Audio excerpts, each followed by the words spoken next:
Hello there. How are you? Welcome to Sunday. You probably won't be watching this on a Sunday, but it's Sunday right now.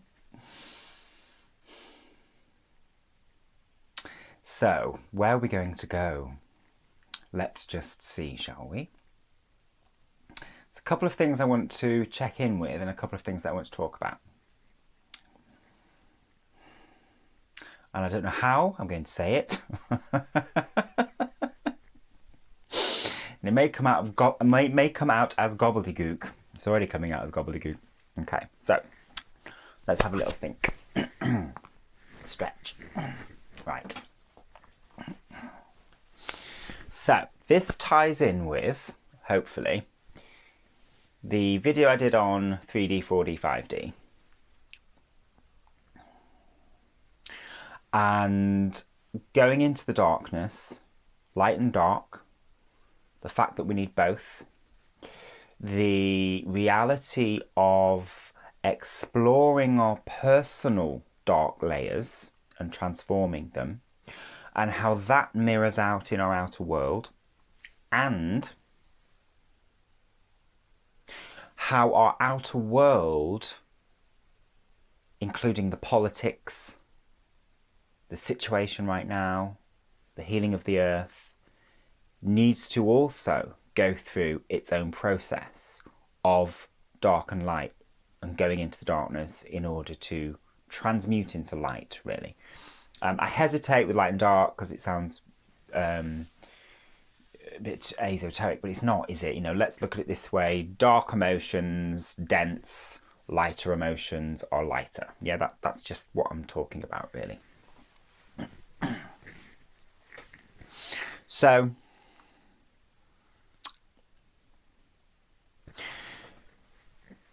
this is interesting.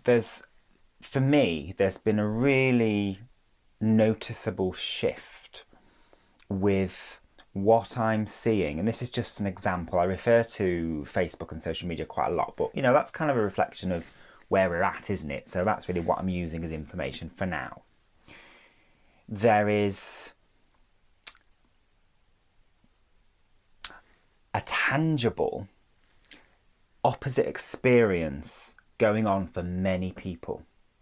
And I'm reading, literally in the last 4 or 5 days, so very recently, people talking about feeling like they're living in a parallel universe, feeling like something's shifted, but the surface looks like the same, but there's something else happening. And this is why this is messy. This is a messy video and I might not be very articulate. But think about when you're going into your own process. In fact, let me personalise it. A few weeks ago, I went into my own dark process as I shared very openly in some of my videos, and I even looked quite dense in some of them because of the process I was going through. And within that process, there was an element of confusion. Perhaps the slight difference is now I tend to see the confusion as helpful because it's fuel, but nevertheless, it doesn't feel very nice when you're in it. So when you go through that, you tend to project that confusion out and then it's reflected back at you. So you are seeing actually a paradox. That makes sense, doesn't it? Because there's the light and the dark, there's the good stuff and the bad stuff, and you can see that. And when you don't get pulled into it, it's actually not that confusing. But this is a kind of beyond the paradox now. Now there's I went to the local market Saturday before last, and it was the first makers market in my town, very small town. And it was just like a normal day. And it was very, very sunny. People were sat outside the bars. The bars weren't actually open for sitting in, but they were doing takeaways. So people just got their drinks and sat on the village square. It's all cobbled and very oldie-worldy. Having their drinks, everybody in their families and couples and stuff. And I was walking around and seeing that and feeling that and being in touch with some of my own aloneness and then seeing the social distancing signs. So I am looking at the people here enjoying themselves as if nothing had happened, and then the social distancing signs here. But there's a difference here, and this is where I'm not going to probably articulate it very well. It wasn't, for me, like they were just ignoring it and burying their head in the sand.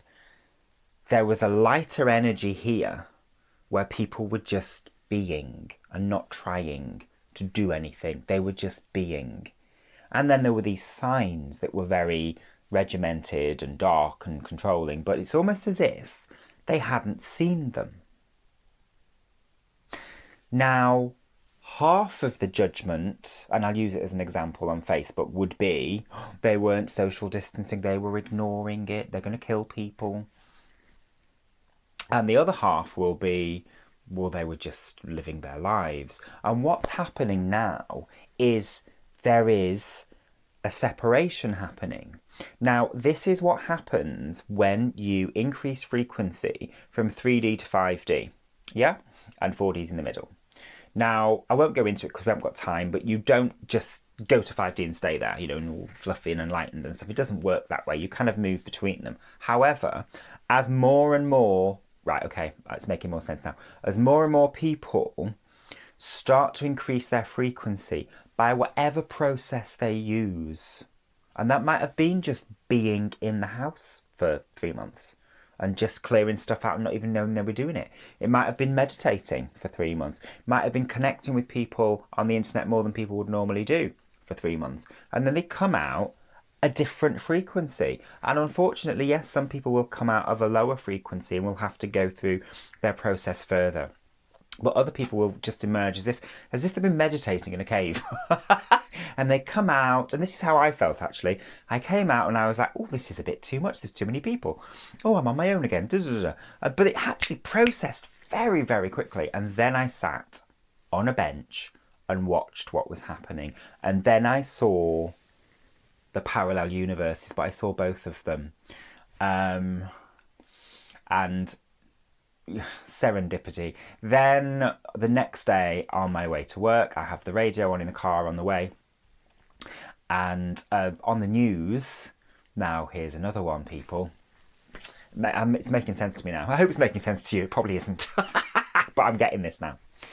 On the news was the usual corona stuff, the usual stabbings stuff.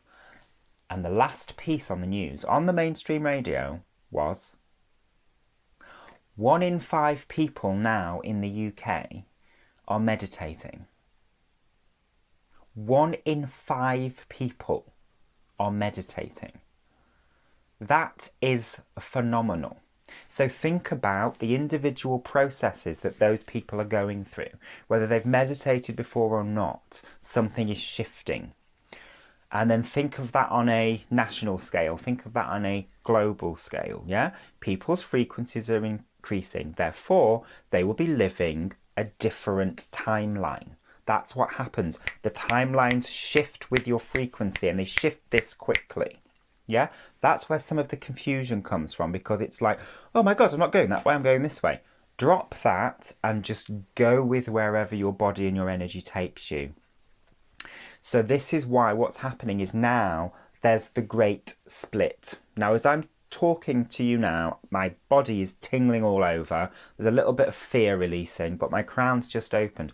This is the big split that prophets have been predicting for generations, centuries actually.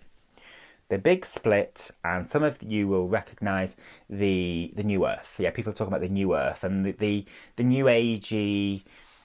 I'm going to say myth, actually. I don't mean to offend anybody, but the New Age myth was that as the Earth kind of ascends, what's going to happen is actually the Earth then gets destroyed, or half of the Earth gets destroyed, or some of the people on it do, and then the light ships come and take people away. I mean, this is going to sound like woo-woo to a lot of people listening to this, but that was a spiritual, and is a spiritual path and belief, and who am I to say that that's not going to happen? Who knows?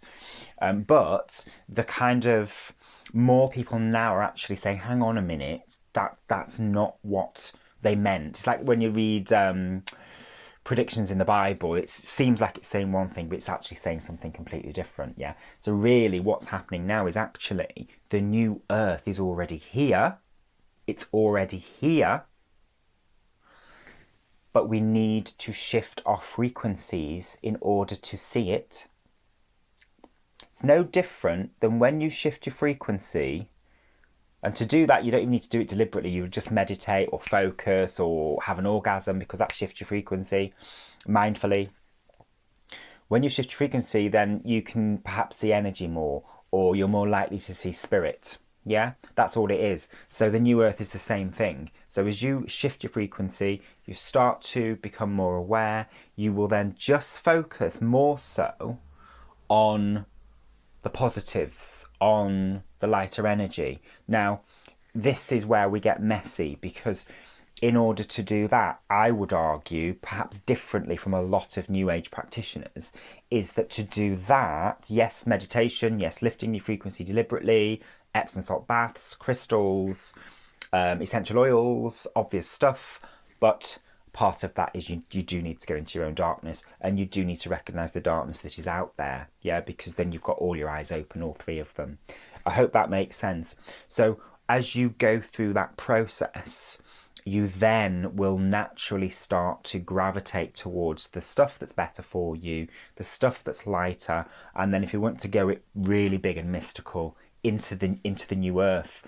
And I was looking at a YouTube the other day, I can't remember who it was, one of the healers that I follow, and she was saying you'll notice people naturally falling away. You won't need to go unfriending people or falling out with people. You'll just notice that what they're saying doesn't tend to resonate, and you won't have that attachment to it, and they'll just drift. You know, those friendships, relationships, even families, that they'll just drift if that's what needs to happen, and you won't need to take action. It will just drift away, and then naturally the partners, family, soul tribe, friends who need to be in your energy and you in theirs, you'll just gravitate towards each other. That's normal anyway, that happens in everyday life, but I just think that at this time everything is intensified now, and I am fascinated to see people in my friend circle, I feel really emotional, and my acquaintances who don't normally do this shit, saying stuff like that. This feels like a parallel universe. I feel really afraid. However, there's some hope underneath. This is what I'm reading from people, and I get a feeling something's shifting, and I actually think that what we're seeing is really dark, but actually it's not really. And it isn't, because everything is sacred, even the dark. You know, we need to respect that. I want to go on, but it won't upload, so if I go any further. So I will follow this up pretty quickly, I think. This is great stuff. I hope at least some of that made sense. I know it's been a little bit waffly, but yeah, I just hope that it resonates with at least some people. And I'll follow it up. I might do a follow-up now. Lots of love. Talk soon. Bye. Hello. So, following up on the video I've just done, I probably won't post them together because I don't think Facebook will like that. It'll take too long. So, if you haven't seen the last video, please do go back, because otherwise this may not make any sense. Yeah, I'm not even going to repeat what I've said. Have a look at the last video. In follow-up to that, I was talking with this is great because I can include something that somebody commented on one of my posts, so I can kind of close that off. This will be really good. I was talking with one of my service users today. I work in mental health, and we were talking about the situation and how do you know what? Synchronicity never ceases to amaze me. We were talking about how lockdown has affected not just mental health, but mental health services. And I posted a few days ago, a lady on Twitter posted a picture of her mum who had killed herself on that day. And basically the tweet was saying about mental health services. This was my mum, this was her name, and she named her, and she killed herself today. Please stay with me. This is actually a positive video, believe it or not. And basically to the government, I think it was Scottish government, and mental health services, I'm coming after you, something like that. So I reposted that, and I put something along the lines of, this is really, really sad and it's heartbreaking, but sometimes we need to look at this in order to do something, and sometimes looking at the truth is painful, something like that. And then somebody posted a comment and it said something along the lines of, please don't politicise mental health or politicise this woman's suffering. Mental health services were already... No, mental health services are fucked, I think it's something like that, or fucked already. Nothing to do with lockdown, which I thought was... Two things interested me. One of them is I can sometimes react sometimes to comments and get quite riled up. And what's really struck me is I read it and I thought, she's probably forgotten that I actually work in mental health services. So first I thought it was sad, and I responded to that and said, please don't tell me what to do or how to on my Facebook, because this is my my page. If you don't like it, you can follow somebody else, whatever. But it gave me some great information, because I thought, right, let me think about that, because maybe I've got something wrong. So I thought, right, okay, has lockdown really affected mental health services, or is it just highlighted the fact that they were to capacity anyway? And then I reflected on it and I came to my own conclusions, which I will share in a moment. But then today, synchronicity, talking to this service user who has mental health challenges, very, very, very intelligent man. And he was talking about that. And he was saying how, the lockdowns made things worse, and, I feel trapped, can't go out and stuff like that. So two things I want to tell you here. One of them is practical.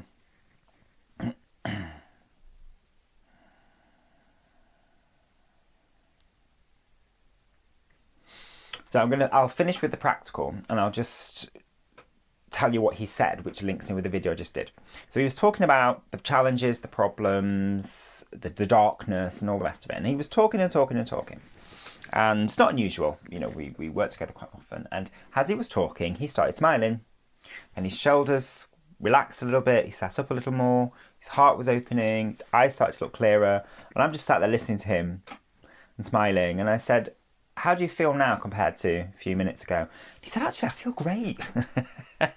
So I said, that's what happens when you mindfully express the negativity instead of kind of just wallowing and repeating it. There's a difference.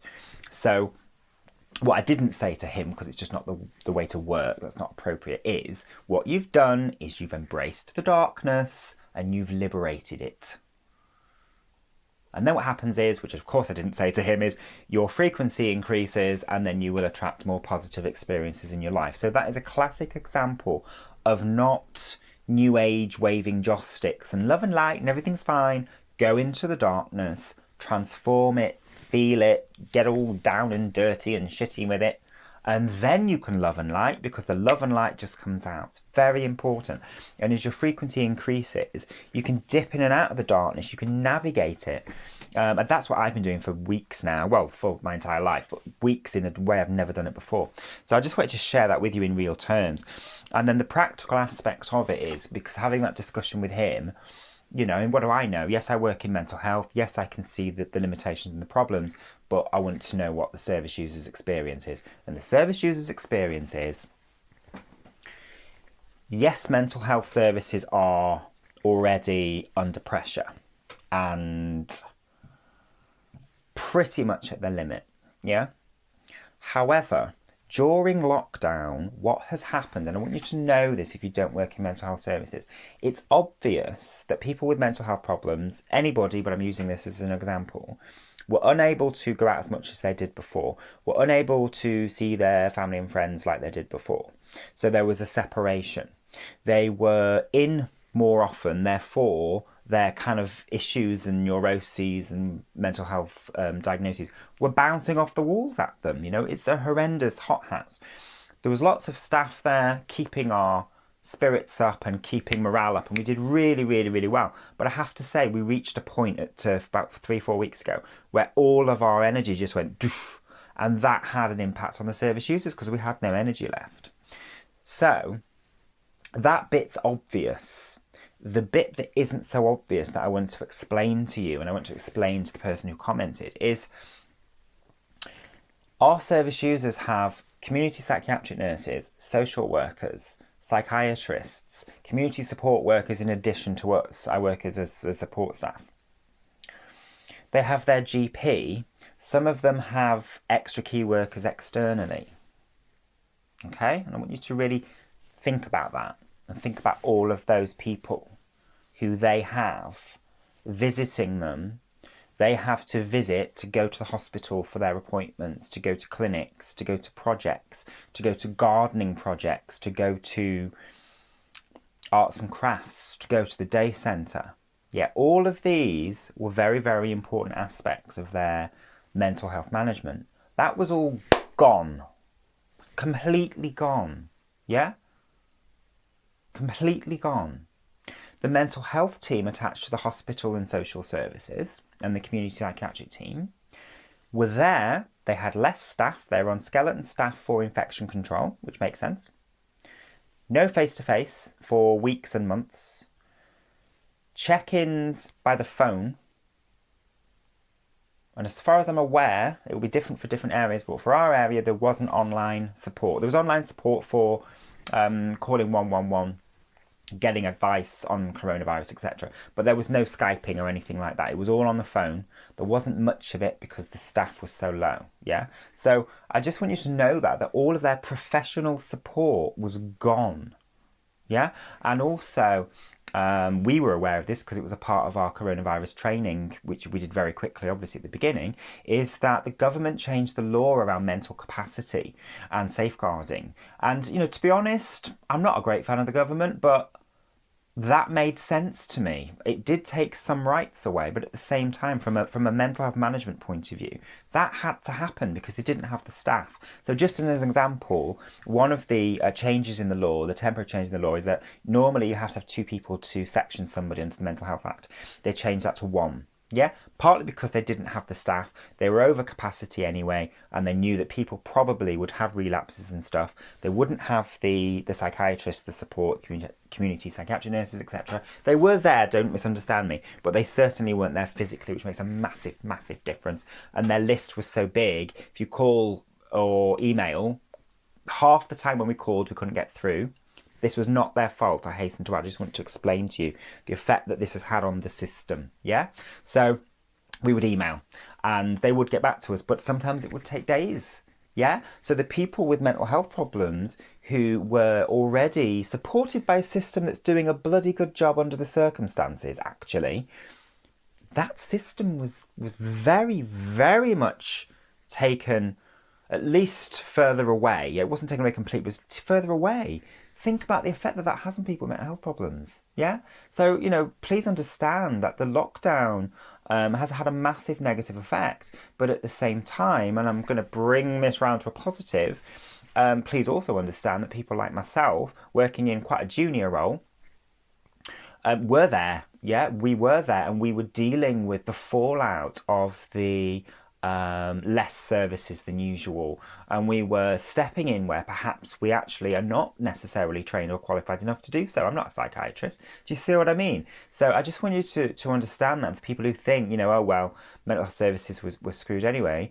This has taught me something actually, No system is perfect, but now comparing it to what we have at the moment, I actually think they were doing a damn fine job. And I think now, under the circumstances, and I include myself in this, I think we're doing a fantastic job. I really do. I can't say too much, obviously, because of confidentiality, but in the 4 months of lockdown with the service users that I work with and my colleagues work with, we have had